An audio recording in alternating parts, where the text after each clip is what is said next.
In today's video, we're going to look at the lifetime allowance and pension drawdown. We're going to cover what is the lifetime allowance, how does pension drawdown work. We're going to do a defined contribution pension case study, defined benefit pension case study, a case study of both types of pensions, and then finally we're going to look at how to reduce or avoid lifetime allowance charges. There's chapters in the video so you can go to the most relevant parts for you. So the lifetime allowance grows by inflation at best, but because your investments are likely to grow by more than that over time, there's much more likelihood that you're going to be impacted by the LTA, and the younger you are, the more likely this applies to you. And the best way to demonstrate this is through worked examples, which I'm going to give you, and learning about this now can save you a lot of money in unfair taxes in retirement, which didn't exist when you started paying in to your pension. So a pension is probably the most tax efficient way to save, and in this pie chart we can see the employee puts in just over half of the money into the pension, and the rest comes from the employer and from the government through tax refunds. So it's a great thing to do, but the problem is you come up against the lifetime allowance. So what is the lifetime allowance? Well, it's the maximum amount that you can withdraw from your pensions in the most tax efficient manner. And once drawdowns, but not pension value, exceed this LTA, a surcharge of 25% is charged to those drawdowns if you draw down below the age of 75.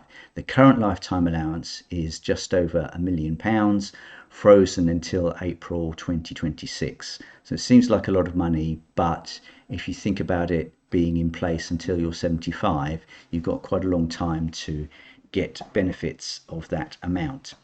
And defined benefit pensions are valued at 20 times the annual payout plus any lump sum payments from the defined benefit pension. It's also a test at the age of 75 on any pension growth funds in drawdown plus the value of your remaining uncrystallised pension. And if you fail this test, again, you get 25% extracted from your pension. So some myths about the lifetime allowance are that just because you're over the LTA, you don't have to pay any charges until you actually take the benefits, till you actually crystallize your pension. The LTA is paid by your pension provider. You don't get a tax bill, you don't get anyone knocking on your door, you just receive funds net of the LTA in the similar way that income tax works with your employer. It's also very difficult to reduce your LTA liability without paying more tax elsewhere, such as income tax on accelerated drawdown or inheritance tax on moving money to an ISA. So are you at risk of paying the lifetime allowance? Well, I've put together a free spreadsheet. I'll put a link in the description, and you just fill in some basic stats about yourself and it will tell you whether you're likely to pay the lifetime allowance and when it might kick in for you. The model is a bit simple because it doesn't actually have any withdrawals, but it does show you on a gross basis whether your pension will exceed the value of the LTA. So what is pension drawdown? Drawdown is how you take your pension benefits. 25% of your pension is tax-free up to the value of 25% of the lifetime allowance. If you go for uncrystallised funds pension lump sum, UF+, it means that every time you take £3 of income taxed at your marginal rate, you also take £1 of tax-free cash. So it all comes together, bang, in one large amount. Flexible access drawdown, FAD, on the other hand, you take your cash-free tax, but then you put the remaining 75% into a new drawdown account and you take that as and when you want. So you're more taking it as income, maybe monthly, maybe half yearly, whatever. UF+ is just a subset of FAD. So UF+ could be cheaper to administer because you don't have this drawdown account. It might be easier to understand, but basically FAD will probably save you money in taxes because of the way you're accessing your pension. And with FAD, you don't have to put all your pension into a drawdown in one go. You can do it over many years. Some pension providers, you can mix the two. So when choosing a pension provider, it's not all about the lowest fees. So, defined contribution pension case study. You've got 3 pots. You've got your uncrystallized pension. So until you're 55 or maybe 57, that's where all your pension money is. And then if you do UF plus, it just goes from uncrystallized, bang, straight into your bank account. There is no drawdown account. If you do FAD, then there's a drawdown account, and that's where you're locking in any lifetime allowance liabilities. So if we've got a 1.5 million pension pot at the pensionable age, we then decide to take the maximum tax-free cash. So we've done it with the numbers here. We've used all of our lifetime allowance.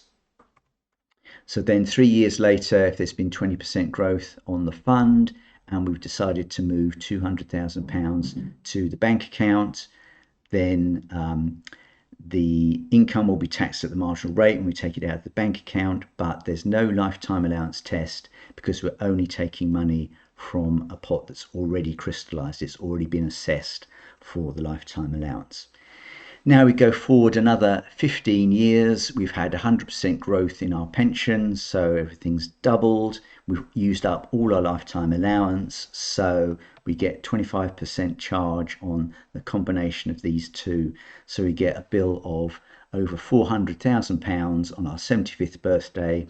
In a birthday card from HMRC, it says, "Happy birthday, show me the money." And our original bill, if we'd have taken everything when we were 57, would have been about a quarter of this. So as the pension has grown, so has our tax liability. So Biggie Smalls, he wrote about this in his song "Mo Money, Mo Problems." Keep going with the rappers. Now, defined benefit pension case study. When you commence a defined benefit pension, the full value of that pension is deemed to be crystallized at 20 times the annual payment. Some DB pensions also come with a lump sum, and that's also subject to lifetime allowance. Lifetime allowance is either paid from your lump sum or by reducing your annual payments by an age-dependent factor of about 20. So in this example, £55,000 annual payment, £100,000 lump sum, value of the pension 1.2 million. So when you start to take it, you've got this charge, it's £31,000. So you can then ask the scheme to convert it into an annual payment. In this example, we've used 18, but it could be a range of values. So nearly £1,800 a year. This is actually quite good if the pension is going to be taxed at 40% marginal rate. And there's no test at age 75 unless you've got unutilized benefits elsewhere within the pension. So what if you've got both DB and DC pensions, defined benefit and defined contribution pension case study? You take the DC pension first to maximize the tax-free cash. So in this example, we take £100,000 tax-free cash, use up 37% of the lifetime allowance. Then the next year, we'll commence the DB pension, takes us over the lifetime allowance, and we get a charge here, £54,000. So we've got lump sums tax-free, and then we've got the charge to pay as well. But what happens if we do it round the other way? So if we take the DB pension first, we've crystallized nearly 83% of the lifetime allowance. The amount of tax-free cash we've got left is now this 17% times by lifetime allowance times by 25%. So we've only got £46,000 of tax-free cash left. And then the excess charge on the LTA is exactly the same as the previous example. So this is probably one of the biggest mistakes that people make when they have lots of different pension pots. They take them in the wrong order because very few people can give them advice on both defined benefit and defined contribution pensions. So how do you reduce or avoid lifetime allowance charges? So if you optimize tax on one thing, like income tax on a SIP, you might end up with tax elsewhere. You could make AVCs to your spouse's pension if they've got a smaller pension pot than you, while you're working. You could pay into an ISA instead of making ABCs to your pension.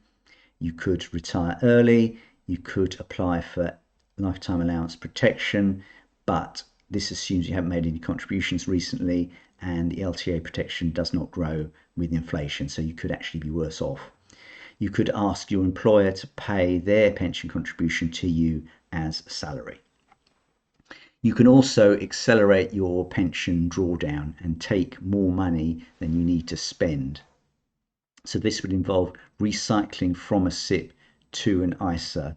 It could work out, but potentially you could be losing out on the 25% tax-free cash within the SIP if you're currently below the lifetime allowance, but likely to exceed it.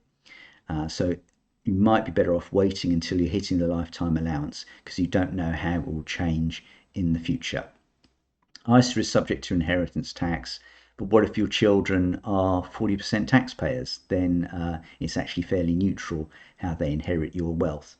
And you might want to consider withdrawing taxable income up to the higher rate of the 20% tax band, because the 20% tax that you're now paying is less than the 25% lifetime allowance charge. And if you've got money in an ISA, you've got more flexibility over spending large sums of money.